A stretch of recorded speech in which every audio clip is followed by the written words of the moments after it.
Hello students, today we are going to discuss the topic of bills of exchange chapter dishonor of a bill. Students क्या होता है कि हमारा जो यहाँ पे एक्सेप्टर होता है, जो ड्रॉई होता है, अगर वो क्या कर देता है ड्यू डेट पे बिल की पेमेंट करने को मना कर देता है या मतलब किसी और रीज़न से मतलब वो इंसॉल्वेंट हो गया कि दिवालिया निकल गया, मतलब पैसे वगैरह उसके पास नहीं है, तो उसको हम क्या बोलते हैं डिसऑनर ऑफ अ बिल, कि वो क्या हो गया डिसऑनर हो गया वो वाला बिल। तो उस केस में क्या होता है स्टूडेंट्स कि अब देखो जो डिसऑनर हुआ, जो होल्डर है बिल का, मतलब किसी के पास भी हो सकता है वो बिल, तो वो अपनी मनी कहाँ से रिकवर कर सकता है, किसी भी एंडोर्सर से या फिर किसी भी ड्रोअर से क्या कर सकता है रिकवर कर सकता है। मतलब क्या कि जैसे मान लो एक्स ने वाई पे बिल ड्रॉ किया और एक्स ने वो बिल जेड को, जेड ने ए को, ए ने बी को दे दिया, तो अब अगर बी के पास वो बिल है तो बी वो मनी ए से, चाहे जेड से और चाहे एक्स, किसी से भी क्या कर सकता है गेन कर सकता है, मतलब किसी से भी रिकवर कर सकता है।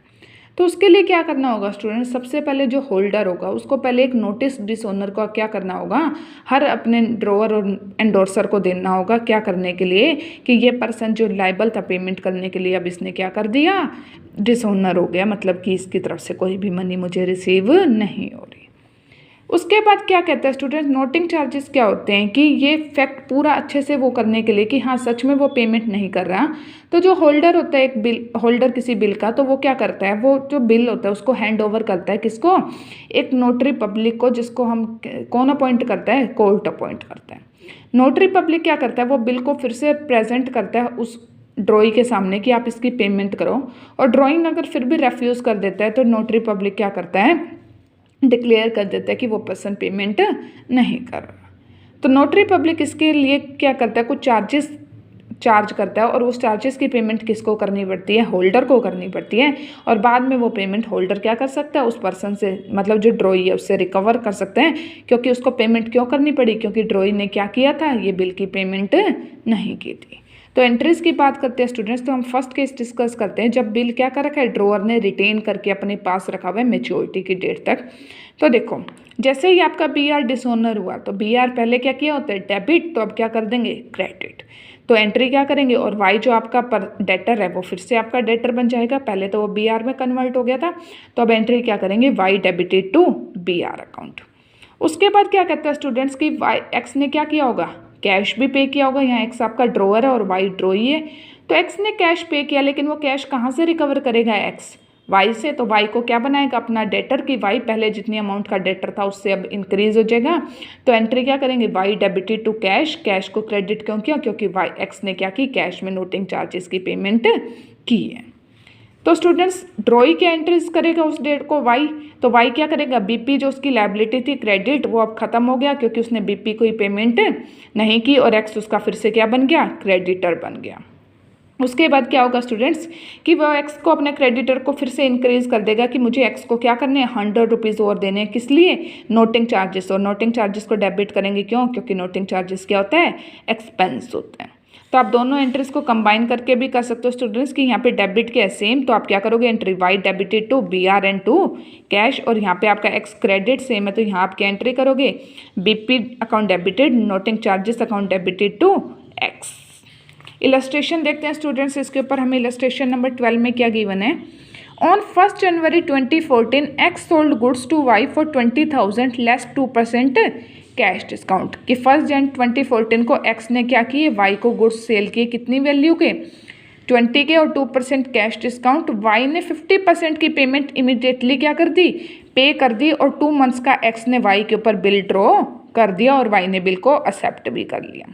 तो 1 जन को स्टूडेंट्स हमारी पहली एंट्री क्या होगी, एक्स क्या एंट्री करेगा, वाई को अपना डेटर बनाएगा, तो एंट्री क्या करेगा, Y debited to sales account, कितने की वैल्यू की सेल्स हुई हमारी 20,000 की। फिर क्या हुआ स्टूडेंट्स, अब हमारे पास कितनी वैल्यू रहेगी, 10,000, क्या कर रहा है 50% पेमेंट वाई ने उसी दिन कर दी, तो कितने की कर दी, 20 का 50% 10,000, और 10,000 पे आपने क्या दे दिया 2% का कैश डिस्काउंट, तो कितना आ गया 2% का कैश डिस्काउंट स्टूडेंट्स 200 रुपीज़। तो आपको कैश में कितने रिसीव होंगे, एक्स को, एक्स क्या एंट्री करेगा, cash account debited, discount allowed को डेबिट करेंगे, क्योंकि एक्स के लिए क्या है discount allowed, expense to Y, Y debtor खत्म हो गया कितने रुपीज़ से, 10,000 से, तो एंट्री क्या होगी, cash account debited 9800, discount allowed account debited 200, to Y 10,000, और ये भी कब होगी, Jan 1 को ही होगी। रिमेनिंग 10,000 के लिए वाई ने क्या एक्सेप्ट कर लिया, बिल्स ऑफ एक्सचेंज जो ड्रॉ किया था किसने, एक्स ने, तो एंट्री क्या होगी, BR2 वाई कितने का, 10,000 का।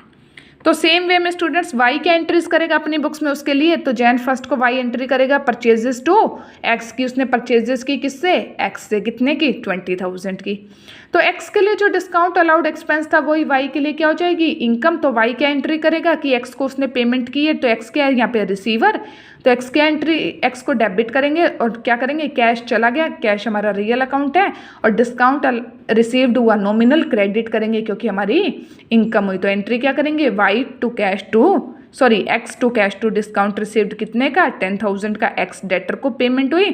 कैश में 9800 की हुई, और डिस्काउंट कितने का रिसीव हुआ, 200 का। BR2 वाई की जो एंट्री है स्टूडेंट्स, वो वाई अपनी बुक्स में क्या करेगा, वाई के लिए वो BP बनेगा, तो वाई एंट्री करेगा एक्स टू BP। फिर क्या बोल रहा है स्टूडेंट्स कि वाई ने जो बिल एक्सेप्ट किया था वो डिसऑनर हो गया, और एक्स ने उसके लिए क्या किए, 100 रुपीज़ के नोटिंग चार्जेस भी पे किए। और उसके बाद क्या बोल रहा है कि वाई ने जो अमाउंट ड्यू थी एक्स को वो 10 डेज़ के बाद पेमेंट भी कर दी। तो 2 मंथ्स का बिल है स्टूडेंट्स, 1 Jan को ड्रॉ हुआ, तो 1 Feb, 1 March and 2nd, 3rd, 4th 3 days grace के, तो 4th March हमारी ड्यू डेट बनेगी। तो 4th March को बिल डिसऑनर हो गया, तो एंट्री क्या करेंगे, वाई को आप फिर से एक्स अपना डेटर बनाएगा,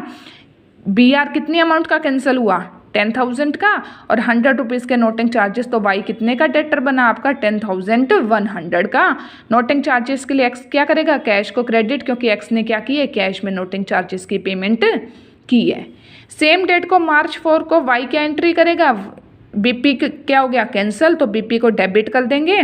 नोटिंग चार्जेस वाई के लिए एक्सपेंस है, तो हम नोटिंग चार्जेस को डेबिट करेगा वाई, और एक्स को अपना क्रेडिटर बना लेगा। अब कितनी अमाउंट का एक्स क्रेडिटर बन गया, 10,100 का। फिर क्या बोल रहा है, 10 डेज़ के बाद वाई ने क्या कर दी पेमेंट, तो March 4 के बाद 10 डेज March 14 को, तो एक्स को तो पेमेंट रिसीव हुई, तो एक्स क्या करेगा, बैंक अकाउंट डेबिटेड, गिवर कौन है पेमेंट का, वाई, तो गिवर को क्या करते हैं, क्रेडिट, तो वाई क्या हो जाएगा यहाँ पे, क्रेडिट।